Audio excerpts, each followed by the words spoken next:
Hoje eu vou interromper um pouco a sequência de salmos, tá?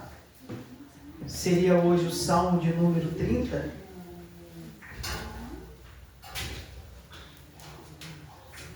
E sempre quando a gente quer falar sobre um outro assunto, quer trazer outra mensagem, a gente interrompe, mas volta depois do salmo, tá bom? Então hoje é Isaías 53. Eu quero ler um versículo só, irmãos. Isaías 53. Como é um culto de ceia, a gente vai trazer a memória, a lembrança aqui do que Jesus fez por nós e o que Ele continua fazendo. Tá? Você acha que Jesus está inerte neste momento? Não. Jesus está ativo, viu, irmão? Assim como o Pai. E é isso que eu quero mostrar para os irmãos.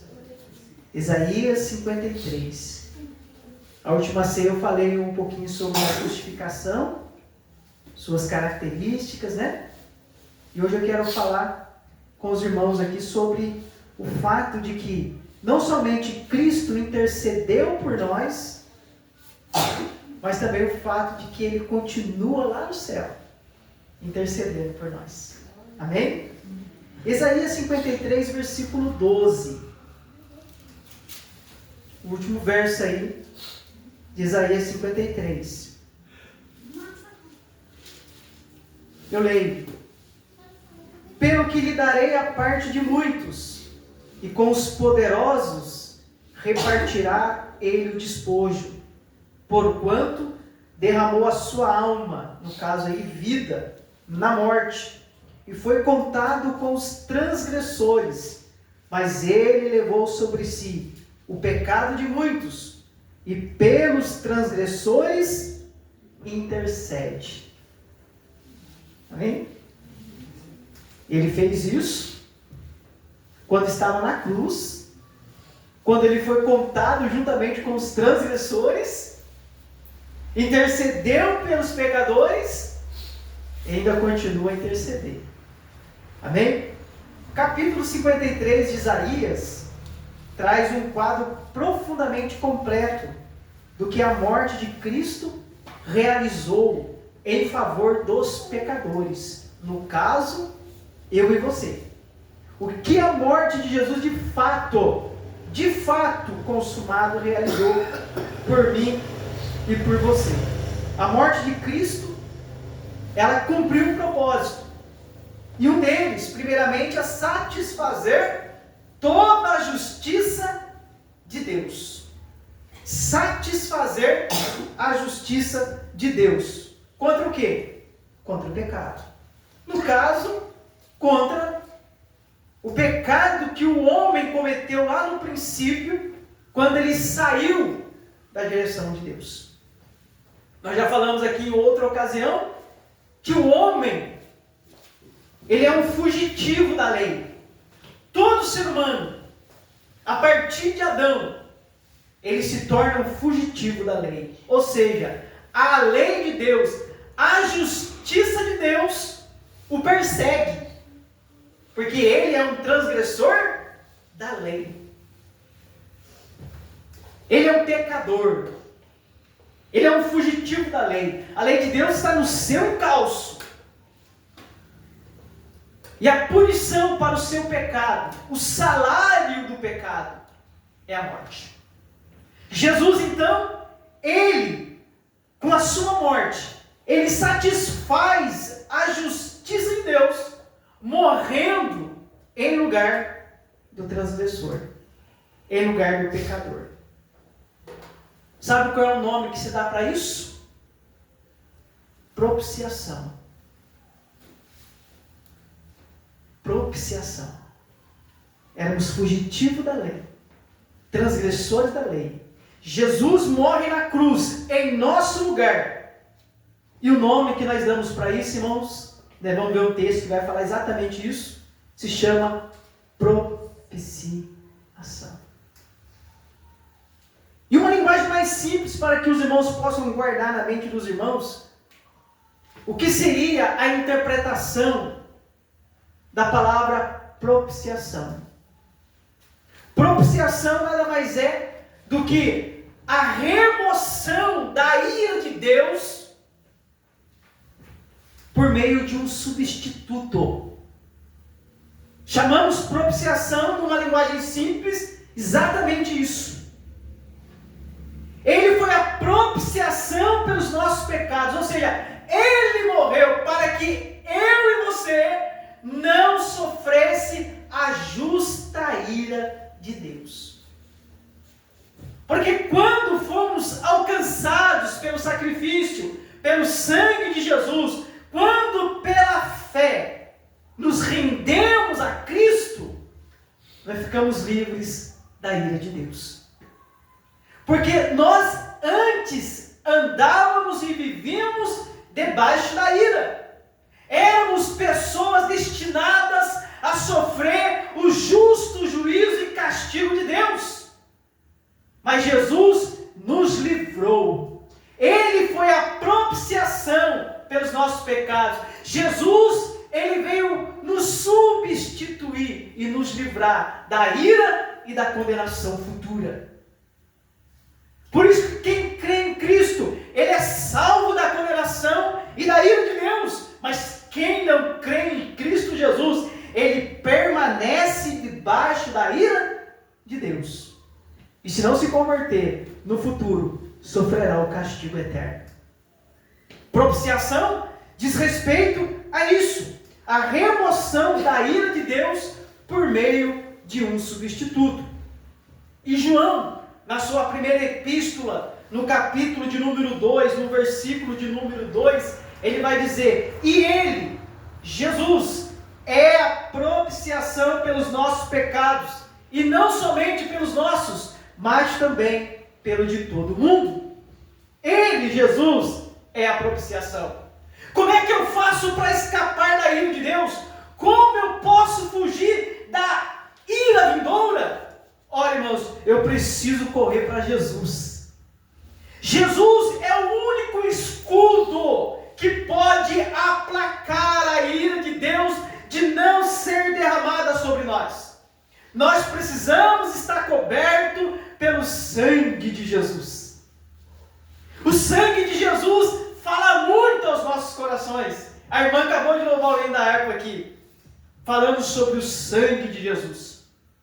Fala muito, porque é o sangue de Jesus que foi derramado, que está sobre nós, é que faz com que a ira de Deus não se derrame sobre nós, com que nós não sejamos condenados justamente pelos nossos pecados. Então Jesus, Ele é a propiciação pelos nossos pecados. E esse termo, irmão, não é um termo só bíblico, não. Esse termo já era conhecido entre as religiões pagãs, que não adoravam e não serviam o único Deus. Esse termo era conhecido entre os pagãos como que ofereceram sacrifício para poder aplacar a ira de um Deus furioso. Lembra que na semana passada, acho que foi domingo, né? Ou foi quarta-feira? Olha aí, mercamente, se não lembrar, que eu falei do Deus desconhecido? Foi quarta, né? Falei do Deus desconhecido. O contexto histórico de quando surgiu aquele altar ao Deus desconhecido. De uma peste que estava matando muita gente. E os gregos, politeístas, adoradores de vários deuses, que eles faziam? Sacrificavam. Porque entendiam que aquilo era a fúria de algum Deus. Irritamos algum Deus por aí. E ele está furioso, está matando a gente. Então oferecia sacrifício aos deuses para aplacar a sua ira. Chama-se isso de propiciação. É a morte por meio... o afastamento da ira por meio de um substituto. Então ele sacrificava lá. Então isso já era conhecido entre os pagãos. Propiciação. Não confunda isso com expiação. Tá? São parecidos, né? Propiciação, expiação, embora sejam termos que estão relacionados entre si, mas eles têm significados diferentes. Propiciação, os irmãos já sabem o que significa, mas a expiação é a remoção da culpa, por meio também do sacrifício. É a remoção da culpa do pecado. Isso é expiação. Expiação é a remoção da culpa do pecado. Mas propiciação é a remoção da ira de Deus. Então as duas coisas estão interligadas. Estão juntas. Não podemos separar o que Deus ajuntou. Daniel entendeu. Ou não, né? Estão juntos, mas tem significado diferente. Vocês estão entendendo? Então guarde isso. Enquanto que a propiciação se concentra em aplacar a ira de Deus, a expiação nos livrar da culpa do pecado. O sacrifício de Cristo, a morte substitutiva de Cristo na cruz, serviu para satisfazer a ira de Deus contra o pecado. Satisfazer a ira. Então, a justiça foi cumprida. Ao mesmo tempo em que Jesus, ao satisfazer a ira de Deus, ele expiou os nossos pecados, abrindo então um caminho para a vida eterna, por meio da fé em Cristo Jesus, nosso Senhor. Estou contando um pouquinho a história da nossa redenção. O que Jesus fez? Quais foram os efeitos práticos da morte de Jesus na cruz do Calvário? O que de benefício a morte de Jesus trouxe para mim? Olha só, a remoção da ira de Deus. Cumprimento da justiça. No caso, cumprimento da justiça. Além da prova de amor que ele está dando. Também nós vimos aqui que é a remoção da culpa do pecado. E por meio disso ele está nos abrindo um caminho. Ele está nos permitindo o acesso, o direito à vida eterna pela fé nele. O sacrifício de Jesus Cristo na cruz é a propiciação definitiva para os pecados da humanidade. Assim, desta forma nós somos salvos do pecado. Que é o texto que nós estamos lendo. Mas aqui fala que ele intercede. Mas é importante nós entender isso. Jesus, em lugar nenhum das Escrituras, você vai ler que Jesus foi um mártir. O que é um mártir, irmão cristão? É aquele que morre por conta da fé, não é verdade?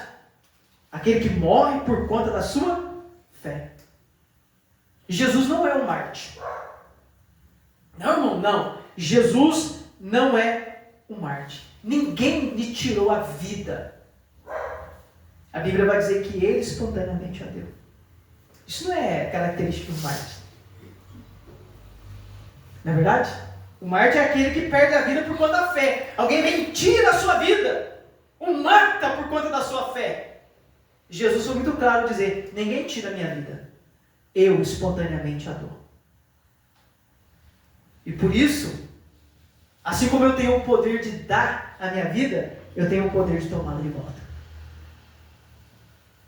Então Jesus não foi um mártir. Ele não morreu por acidente. A sua morte não foi um acidente. A sua morte ela foi planejada.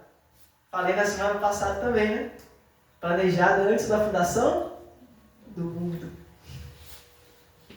A morte de Jesus não foi um acidente. Ninguém tirou a sua vida à força. Ele espontaneamente a deu. Assim, teria o poder de torná-la, tomá-la de volta. Esse é o ensino claro das Escrituras. Antes, Jesus ele foi o sacrifício que Deus fez. O Cordeiro de Deus que tira o pecado do mundo. Deus estabeleceu a lei do sacrifício. A lei de sacrifício pelo qual o homem poderia ser perdoado e ter acesso a Deus. Mas qual era essa lei? Um animalzinho puro, inocente, morria em seu lugar. Morria em meu lugar. Isso trazia perdão para os meus pecados e me dava acesso a Deus. Isso na lei. Mas isso também podemos chamar de graça, viu? Porque nunca que sangue de animais poderia tirar pecados. Mas Deus aceitava esse sacrifício. E isso, irmão, chamamos de graça. É um tipo da graça no Antigo Testamento, no Primeiro Testamento. Porque a lei nunca tinha o propósito de justificar o homem. A lei não foi dada com esse propósito de justificar o homem. Porque ninguém podia cumprir a lei perfeita dos 10 mandamentos. Estou colocando os 10. E nem hoje o cristão consegue cumprir a lei perfeita dos 10 mandamentos. Mas o homem lá era perdoado. O que isso quer dizer, irmãos? Graça. A graça se apresentando na antiga aliança, no Primeiro Testamento. E eu quero chamar a atenção dos irmãos para isso. Deus inverteu a ordem. Não é você que oferecerá o sacrifício para mim. Sou eu que ofereceria o sacrifício perfeito. É perfeito, irmão, porque quem o oferece é Deus. É Deus que oferece.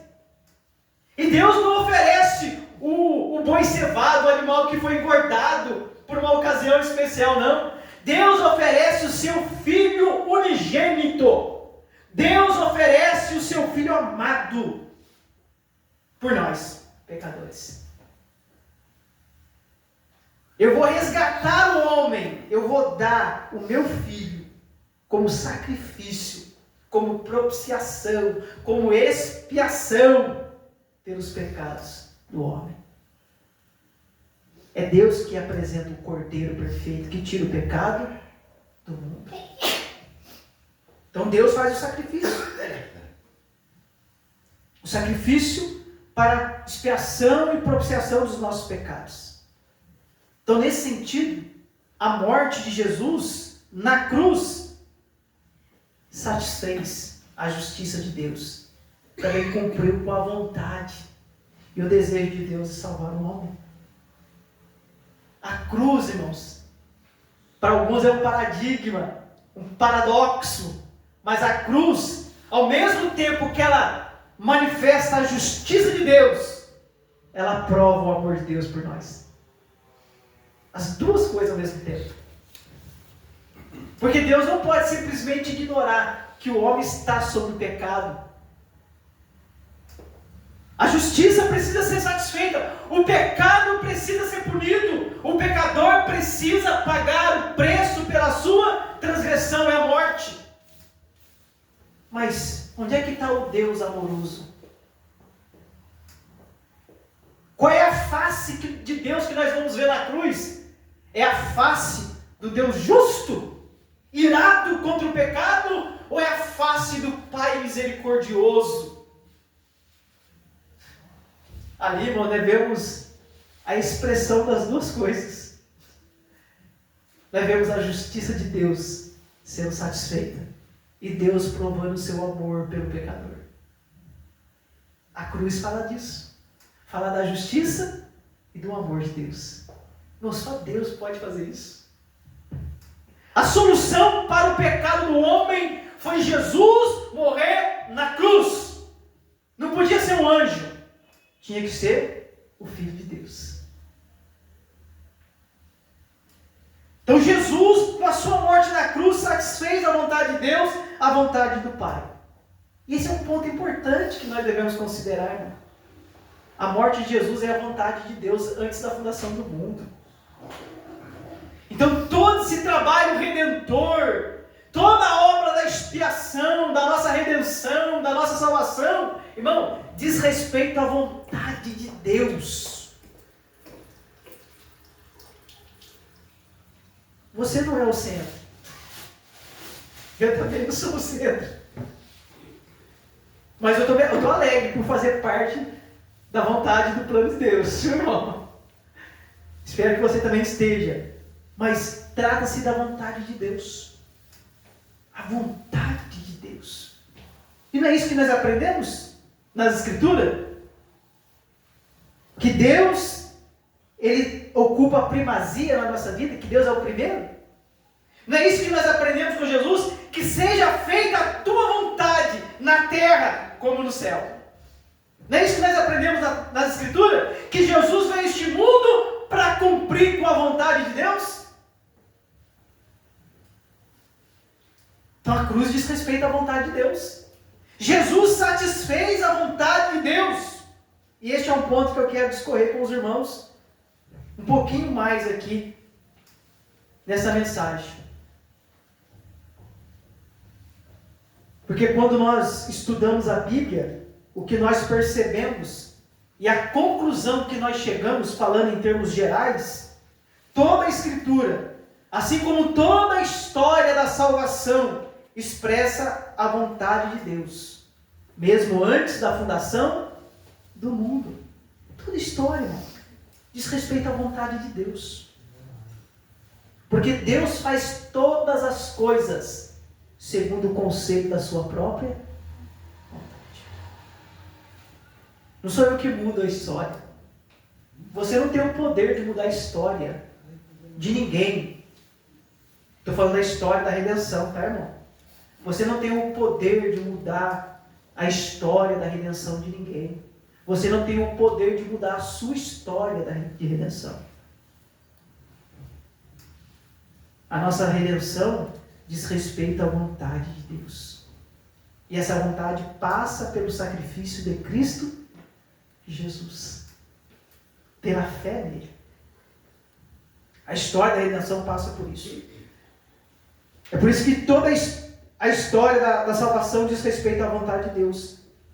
É dessa forma que nós somos exortados a procurar, entender, compreender, ou conforme nós cantamos, revela a nós, Senhor. Revela a nós, Senhor. É por isso que somos exortados a procurar entender, pela renovação da mente, pela renovação do nosso entendimento, qual seja a boa, agradável e perfeita vontade de Deus. Eu e você somos exortados a procurar entender, a compreender qual seja essa boa, agradável e perfeita vontade de Deus. Nós percebemos a vontade de Deus na criação, nós percebemos a vontade de Deus, enxergamos a vontade de Deus na redenção do homem, e também nós enxergamos a vontade de Deus na intercessão de Cristo pelos pecadores. A intercessão de Cristo por nós é a expressão, eu vou dizer, da personificação da vontade de Deus. Por que da personificação? Porque Jesus, o Deus encarnado, diz respeito à vontade de Deus. Então, quando eu falo personificação, eu estou falando dessa materialidade da vontade de Deus, que é Cristo Jesus. Ele é boa vontade de Deus para com os homens. Lembra como os anjos cantaram? Glórias a Deus nas maiores alturas, paz na terra, boa vontade de Deus para com os homens. Está falando de quem? Do nascimento de Jesus. A boa vontade de Deus para com os homens é aquele menino que nasceu. Ele é a personificação da vontade de Deus. Diz respeito a isso, irmão. A vontade de Deus. O nosso crescimento na vida espiritual está intimamente relacionado com o entendimento mais claro do que significa essa vontade de Deus para nós, ou do que significa Jesus para nós. Quanto mais Jesus, ele se torna claro para nós, mais nós cresceremos espiritualmente. Por isso, de novo, repito, revela a nós, Senhor, Jesus Salvador. É disso que nós precisamos, conhecer a Cristo intimamente. Conhecer a Ele assim como nós somos conhecidos por Ele. Precisamos conhecer a Jesus. Quanto mais eu compreendo o que Cristo é para mim, Cristo passa a ser tudo para mim e em mim. Porque Jesus não é tudo para as pessoas, irmão. Porque Jesus, ele é segundo plano na vida de muita gente. Porque Jesus nem está incluído no plano da vida de muitas pessoas. Porque elas não entenderam quem é Jesus. Elas não compreenderam o que Jesus fez por elas. Mas quanto mais eu compreendo o que Jesus significa, o que Jesus é para mim, irmãos, Jesus ele passa então a ser tudo para mim e em mim. Nada mais importa, nada mais me interessa além de Cristo Jesus. Não estou dizendo isso que você vai abandonar o amor familiar, amor de família, nada disso, não entenderam, né? Quando eu quero dizer, quando eu passo a compreender quem é Jesus, irmãos, nada mais faz sentido para mim fora de Cristo Jesus. Nada mais. Isso, irmãos, é o sentimento de Paulo. Quando você lê as palavras de Paulo, quando ele diz, uma coisa faço, é que me esquecendo das coisas que para trás ficam, eu avanço para as que estão diante de mim. Eu corro a minha carreira, buscando e visando o prêmio. E esse prêmio é a soberana vocação em Cristo Jesus. O seu alvo é Cristo. O seu objetivo é Cristo. O seu troféu, a sua coroa é Cristo Jesus. E por amor a Cristo, ele está disposto a abandonar tudo para poder conhecê-lo mais e mais. Ele está falando de Paulo, já numa idade já bem avançada que eu falo, não morreu velhinho não, viu, irmãos? Infelizmente. Esse foi um mártir também. Mas na sua vida com Cristo, na sua caminhada cristã, irmão Paulo quer conhecer Cristo. E ele fala, eu considero todas as outras coisas como esterco, como refúgio, para que eu possa ganhar a Cristo. Por isso ele dizia, não fico olhando para trás, me orgulhando, não. Eu vou deixando os privilégios, cheios do judaísmo que eu tinha, de ser judeu, da tribo de Benjamim, fariseu de fariseu, segundo a lei zeloso. Todas essas coisas eu nego para que eu possa ganhar a Cristo Jesus. É disso que trata. Conhecer cada vez mais Cristo Jesus.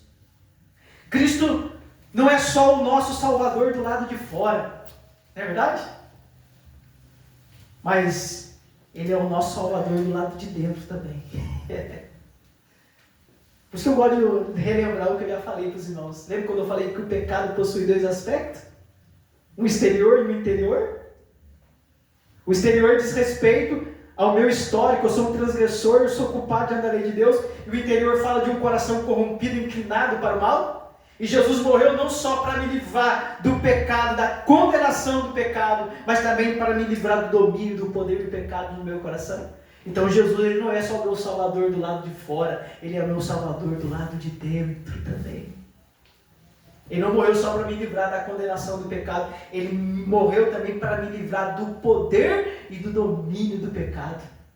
Porque diz a palavra do Senhor que quem vive em Cristo Jesus não vive mais pecando. Porque ao morrer na cruz, Ele crucificou quem? O meu velho eu. O meu velho eu foi com Ele crucificado na cruz. Por isso que agora nós somos nova criatura em Cristo Jesus. É disso que se trata. Ele não é só o meu Salvador do lado de fora, Ele é também o meu Salvador do lado de dentro. Porque de nada me adianta saber que Ele é o meu Salvador. E se eu, irmão, não participar da vida dEle, de que adianta dizer, Jesus é o meu Salvador? Isso não me interessa, eu quero estar nele e participar e desfrutar da vida dEle. É isso que é ter Jesus como Salvador. É saber que eu estou nele e Ele está em mim. E que a vida que eu vivo, não só vivo pela fé, mas eu também vivo a vida que é dele e não minha. Essa é a figura de João 15. A videira e os ramos. Por isso que a vida eterna é isso, irmãos, é que nós conheçamos a Deus por único Deus verdadeiro e a Jesus Cristo a quem Ele enviou. Isto é, Cristo em mim e eu nele. Cristo não apenas vive, como também vive em nós. Ele vive, mas Ele vive também em nós. Isso foi Ele que disse. Em João 14:19 Ele disse: porque eu vivo, disse Jesus, vós também vivereis. Palavras de Jesus. É dessa vida que nós estamos falando. Então isso expressa a vontade do Pai em relação a cada um de nós. Essa é a vontade do Pai, essa é a vontade do Filho, essa é a vontade do Espírito. Amém? Jesus, em sua oração, em João 17:21, em que ele intercedeu pelos seus discípulos, ele disse: para que todos sejam um, como tu, ó Pai, o és em mim, e eu em ti, que também eles sejam um em nós, para que o mundo creia que tu me enviaste. Essa é a oração de Jesus. Ele quer que sejamos um nele e com o Pai. Isso é possível por meio do Espírito. Não tem outro jeito, irmão. Não tem como. Essa habitação do Pai e do Filho em nós só é possível mediante o Espírito Santo que nos é dado. Por isso que a Bíblia diz que quem não tem o Espírito de Cristo, esse tal não é dele. Mas o Espírito Santo testifica com o nosso Espírito que nós somos filhos de Deus. Viu, irmã Sandra? A Sandra aqui da frente, aqui, ó. É por isso que nós clamamos Abba Pai. Ela entende o que eu estou falando. Todo dia ela pergunta para mim o que quer dizer Abba Pai. Lembra aí, tá vendo? Passa o seu tempo, mas eu lembro. Abba Pai. É pelo Espírito que nos é dado que nós clamamos Papai, ou conforme algumas traduções, Papaizinho. Esse é o sentido de Abba Pai. Tá? É pelo Espírito do Senhor. Porque ninguém confessa que Jesus Cristo é o Senhor se não for pelo Espírito. É isso que a palavra de Deus vai dizer para nós. Então essa habitação só é possível por meio do Espírito. Quando nós passamos a viver a vida de Cristo em nós, pela morte do velho eu, nós passamos então a viver totalmente para Cristo Jesus. Não tem coisa melhor do que isso, irmão. Porque a palavra de Deus, nós estudamos 2 Coríntios 5,15. Porque Ele morreu por todos, para que os que vivem não vivam mais para si, mas para aquele que por eles morreu e ressuscitou. Não é para viver mais para nós, para vivermos para Ele. Desse modo, a vida cristã deixa de ser um esforço infrutífero, não é verdade? E passa a ser o verdadeiro descanso do cristão em Cristo Jesus. Se Ele morreu para que eu não viva mais para mim mesmo, mas para que eu viva para aquele que por mim mesmo se entregou na cruz do Calvário, irmãos, quando nós entendemos isso, o servir a Cristo não é um sacrifício, é um privilégio, não é um fardo, é um descanso, é paz. E o único fardo que nós vamos ter que carregar é só o fardo de Jesus. O único jugo que você vai carregar é só o jugo de Jesus. Não é isso que a Bíblia diz? É o jugo de Cristo. Porque no jugo dele você tem descanso. Qualquer outro tipo de jugo, irmão, não há descanso. Não há. Seja o jugo do legalismo, seja o jugo da religiosidade falsa. O descanso só no jugo de Jesus Cristo. Porque o seu jugo é suave. O seu fardo é leve. E a única coisa que devemos fazer é negar nós mesmos. Foi, irmão, agora você apertou, está tão feliz, agora você apertou. Não, é negar nós mesmos. Porque quando eu entendo quem é Jesus, irmãos, o que Ele fez por mim, o que Ele representa de fato para mim, o negar a nós mesmos é algo que vai ser prazeroso no final das contas. E Jesus, irmãos, ele vai usar várias outras coisas para poder falar sobre isso. Mas deixa eu voltar aqui ao texto, parece que eu fugi dele, né? Eu estou nele. Isaías 53, 12. Porquanto derramou a sua alma, no caso, a sua vida na morte. Estou lendo aqui a palavra de Isaías 53, 12. Ou seja, irmão, Cristo realizou o sacrifício completo, perfeito e completo para o homem, atraindo para si todas as ovelhas que o Pai lhe deu, com seu sacrifício. Porque Jesus disse, todo que o Pai me dá, virá a mim. E o que vier a mim, de maneira nenhuma, lançarei fora. E ele disse, quando eu for levantado, a todos atrairei a mim. Então, com seu sacrifício, com a sua morte, ele é o bom pastor, que dá a vida pelas suas ovelhas. Ele atraiu as ovelhas do Pai para si. Ele foi contado com os transgressores. Que coisa, né, irmão? E Jesus, ele ia falando, foi crucificado ao lado de dois criminosos. Uma à direita e outra à esquerda. Assim ele foi crucificado como um criminoso, como um amaldiçoado. Porque a morte de cruz era a morte para os condenados, vamos dizer assim, os piores, os mais malditos da face da terra. Assim Jesus foi contado entre os transgressores, né? Foi colocado em votação ao lado de Barrabás, um criminoso, um homicida. Foi colocado ao lado de Barrabás para ser escolhido um bandido e homicida, e o povo preferiu Barrabás. Mas não somente isso, durante todo o seu ministério, durante toda a sua vida terrena, Cristo sempre esteve cercado de pecadores, publicanos, meretrizes. E isso lhe rendeu um título, né? Que não foi dado no sentido de elogiá-lo, mas no sentido de menosprezá-lo. Qual o título que ele recebeu? Amigo de publicanos e pecadores. É no sentido de diminuir Jesus, desqualificar Jesus. Aí está o amigo de publicanos e pecadores. Como se Jesus compartilhasse dos pecados, né? Não. Jesus veio conforme está escrito sobre ele. O Espírito do Senhor está sobre mim, pelo que me ungiu, me enviou para evangelizar os pobres, apregoar a liberdade aos cativos, pôr em liberdade os oprimidos e anunciar o ano aceitável do Senhor. Ele não veio para pisar na cana ferida, nem para apagar o pavio que fumega, conforme também está profetizado em Isaías. Ele não quebrará, não pisará a cana quebrada e nem apagará o pavio que fumega.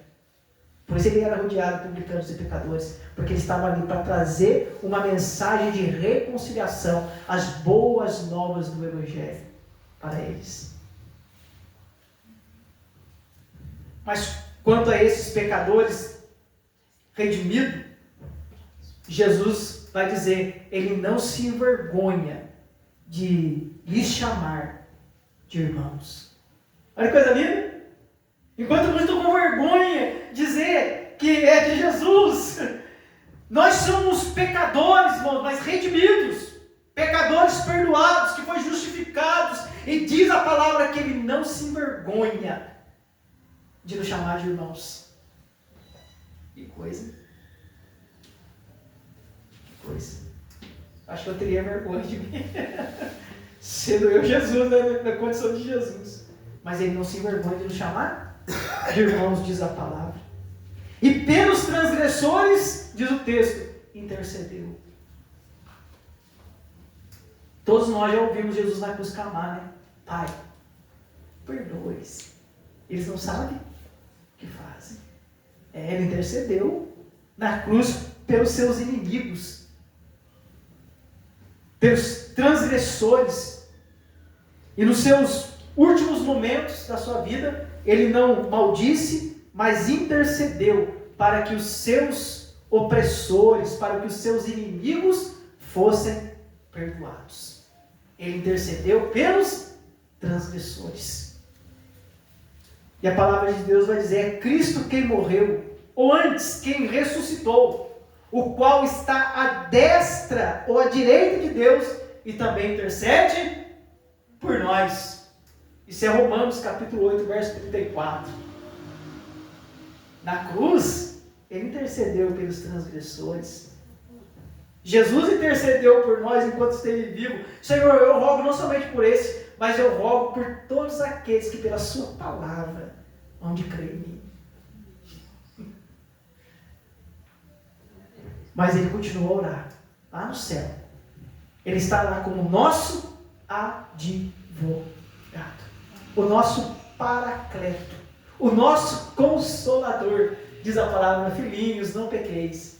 Se porém pecar, temos um advogado para com o Pai, Jesus Cristo, o justo. Aí é o versículo 2 que está dizendo: ele é a propiciação pelos nossos pecados. Ele é o nosso advogado. Ele intercede por nós. Tão importante quanto a intercessão de Cristo na cruz é a sua intercessão contínua por nós junto ao trono de Deus.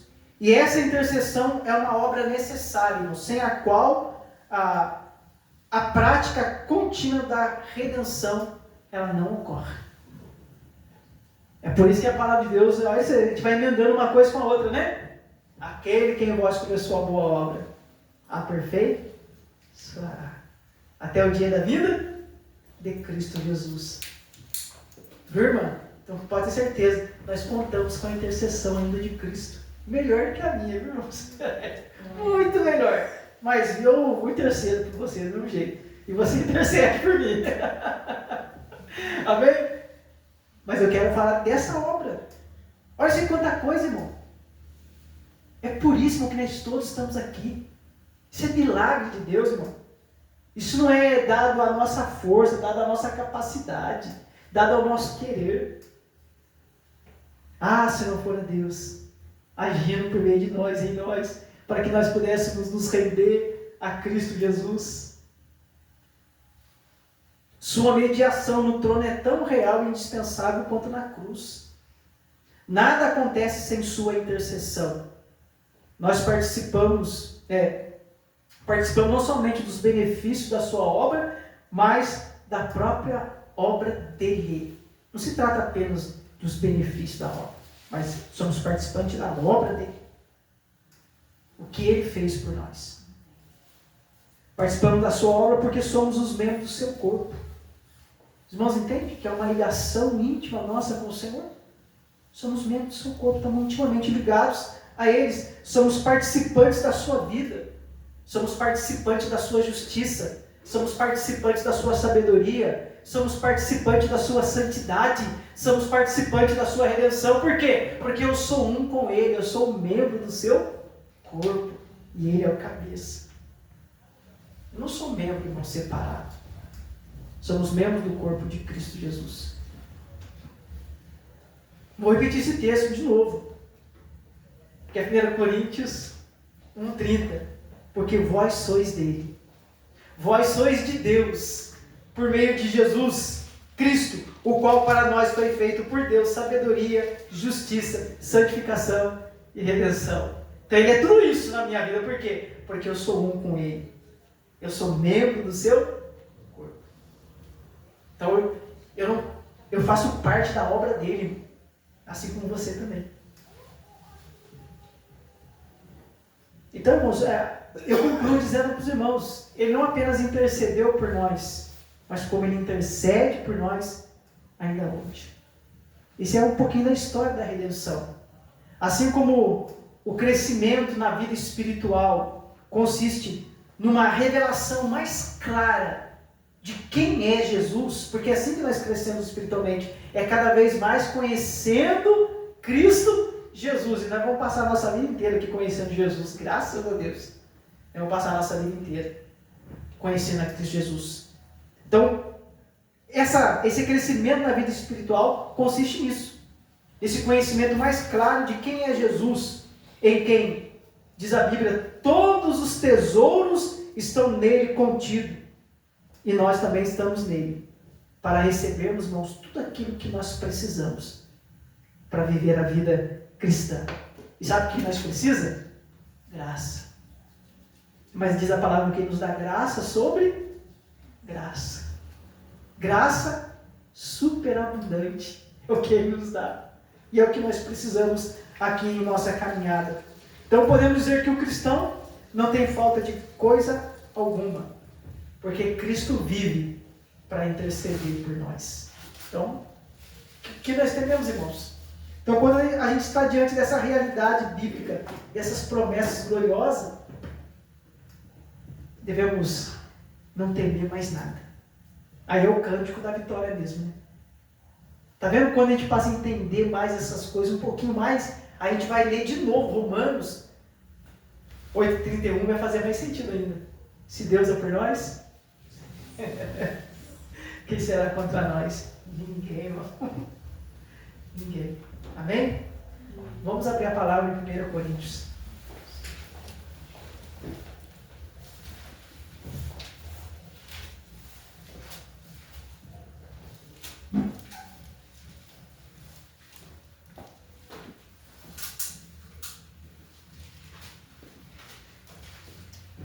Onze 23, irmãos.